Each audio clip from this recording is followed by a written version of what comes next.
welcome to Book Obsession. I'm Ashley Gunn. Before we get started, I just want to thank you all for being patient with me while I was on vacation with my family. I really appreciated it.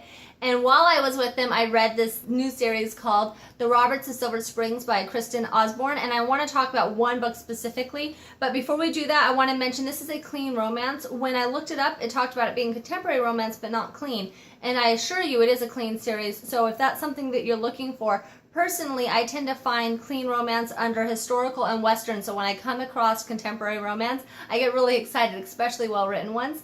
This book specifically that I want to talk about in the series is the second one, and it's called The Rocky Mountain Promise. This book is going to evolve around a young woman named Amy. She has a 5-year-old son in a small town, and so people talk. She ends up being a high school dropout, working extremely hard to provide for her son, and as well as living with her mother. You're going to hear all about that story, and that's not really what I want to talk about. What I want to talk about is the way that this story progresses. Kristen writes Amy to be this amazing woman. As I mentioned, she's an incredibly hard worker, but she's also very optimistic. She knows every minute that she works, her son's going to have a better life. The father is not in the picture at all. He actually signed away his parental rights.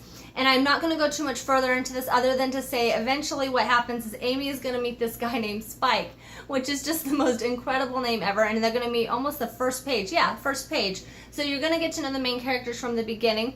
The one thing I want to mention before I start going into spoilers is that once the story really kicks off, I do wish that Amy and Spike spend a little more time developing their love story. The main reason that can't happen is there's so much going on. However, I absolutely loved the book. I recommend it 100%. If you don't want spoilers, then go ahead and tune me out now. For everyone else, stick around. The reason that I love this book the most out of all of the series that I've read so far, because I haven't finished the whole thing quite yet, is that eventually the father is going to come back. That's Josh, and he wants to be involved in his son's life, even though he did sign away those rights. The most amazing thing happens. Amy decides to allow it. She understands that her son needs his father there. And so there's going to be a very big blow up about the legal ramifications of him coming back because of the fact that it was mainly his mother that had lawyers draw up ironclad non-disclosure agreements and parental rights agreements and all that stuff. Josh is going to have to learn to stand up to his own mother, which obviously is not easy for him given the fact that he gave his son away for the whole thing. And as I mentioned before, I was talking about the relationship between Amy and Spike. It's really great that at the end you're going to have all of them respecting each other. So although Amy and Spike will be in a relationship, Josh completely respects that relationship itself, and they all get along really well. When you have step parents, I think that it's amazing when everybody can coexist and be there for the child.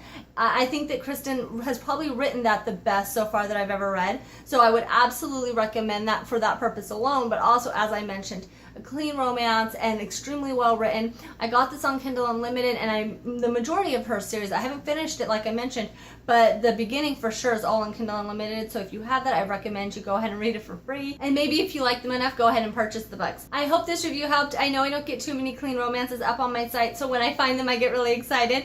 If you have any questions or comments, as always, leave that down below, or go ahead and email me recommendations also. And then if you just want my reviews every week, go ahead and subscribe. Thank you all for joining me, and I will see you again soon.